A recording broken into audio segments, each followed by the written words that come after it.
Assalamualaikum warahmatullahi wabarakatuh. Apa kabar semuanya? Jangan lupa berdoa sebelum belajar. Pada pertemuan kali ini, kita akan bersama-sama belajar ruang dan interaksi antar ruang. Ada 3 bahasan yang akan kita pelajari pada pertemuan kali ini. Yang pertama, pengertian ruang. Kedua, pengertian interaksi antar ruang. Dan yang ketiga, kondisi saling bergantung yang diperlukan untuk terjadinya interaksi keruangan. Baiklah, kita mulai dari yang pertama, pengertian ruang. Ruang adalah tempat di permukaan bumi, baik secara keseluruhan maupun hanya sebagian, yang digunakan oleh makhluk hidup untuk tinggal. Misalnya, pegunungan, pantai, laut, hutan, perkotaan, pedesaan, dan lain-lain. Ruang tidak hanya sebatas udara yang bersentuhan dengan permukaan bumi, tetapi juga lapisan atmosfer terbawah yang memengaruhi permukaan bumi. Ruang juga mencakup lapisan tanah dan batuan, sampai pada lapisan tertentu yang menjadi sumber daya bagi kehidupan. Setiap ruang di permukaan bumi memiliki ciri khas tertentu yang berbeda antara suatu wilayah dengan wilayah lainnya. Karakteristik inilah yang kemudian menciptakan keterkaitan antar ruang di permukaan bumi, karena setiap ruang membutuhkan ruang lainnya untuk memenuhi kebutuhan hidup.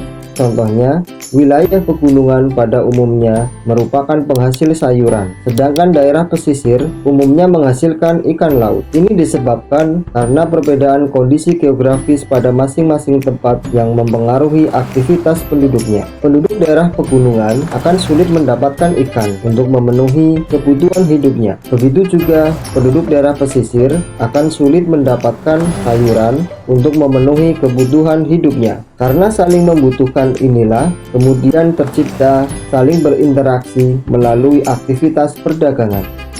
Sampai di sini paham kan adik-adik? Kita lanjut ya. Yang kedua, pengertian interaksi keruangan.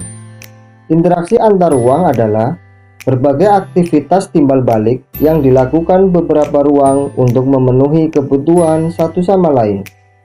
Interaksi antar ruang dapat berupa pergerakan orang, barang, informasi dari daerah asal menuju daerah tujuan.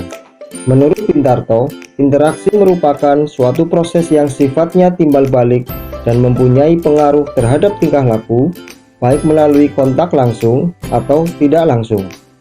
Interaksi melalui kontak langsung terjadi ketika seseorang datang ke tempat tujuan, misalnya bertatap muka, berbicara.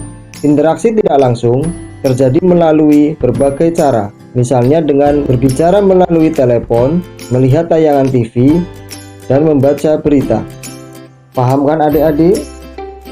Kita lanjut ke pembahasan yang ketiga, kondisi saling bergantung terjadinya interaksi keruangan. Ada 3 kondisi saling bergantung terjadinya interaksi keruangan. Yang pertama, saling melengkapi atau complementarity. Yang kedua, kesempatan antara atau intervening opportunity. Yang ketiga, kemudahan transfer atau transfer ability. Yang pertama, saling melengkapi atau complementarity. Kondisi saling melengkapi terjadi jika ada wilayah-wilayah yang berbeda komoditas yang dihasilkan. Misalnya, wilayah pegunungan merupakan penghasil sayuran, sedangkan wilayah pesisir merupakan penghasil ikan. Wilayah pegunungan membutuhkan ikan, sedangkan wilayah pesisir membutuhkan sayuran. Jika masing-masing memiliki kelebihan atau surplus, maka wilayah pegunungan melakukan interaksi dengan wilayah pesisir melalui aktivitas perdagangan atau jual beli. Yang kedua, kesempatan antara atau intervening opportunity. Kesempatan antara merupakan suatu lokasi yang menawarkan alternatif lebih baik sebagai tempat asal maupun tempat tujuan. Jika seseorang akan membeli suatu produk, maka ia akan memperhatikan faktor jarak dan biaya untuk memperoleh produk tersebut. Contohnya, wilayah pegunungan biasanya membeli ikan ke wilayah pesisir A, namun kemudian diketahui ada wilayah pesisir B yang juga penghasil ikan. Karena wilayah pesisir B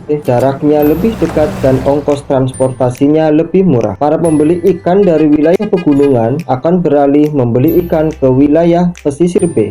Yang ketiga, kemudahan transfer atau transfer ability.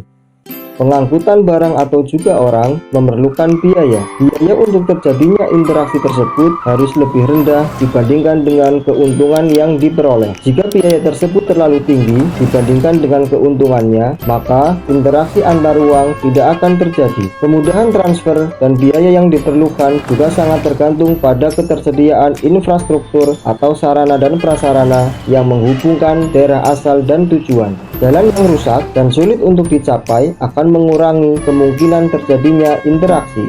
Contoh, seseorang akan menjual sayuran dari wilayah A ke wilayah B, namun jalan menuju wilayah B mengalami kerusakan sehingga tidak bisa dilalui. Akibatnya, orang tersebut tidak jadi menjual sayuran ke wilayah B. Apakah semuanya paham adik-adik? Semoga apa yang disampaikan bisa dipahami ya adik-adik. Demikian penjelasan dari kami. Semoga bermanfaat bagi kita semuanya. Sampai jumpa untuk pertemuan berikutnya. Saya akhiri. Wassalamualaikum warahmatullahi wabarakatuh.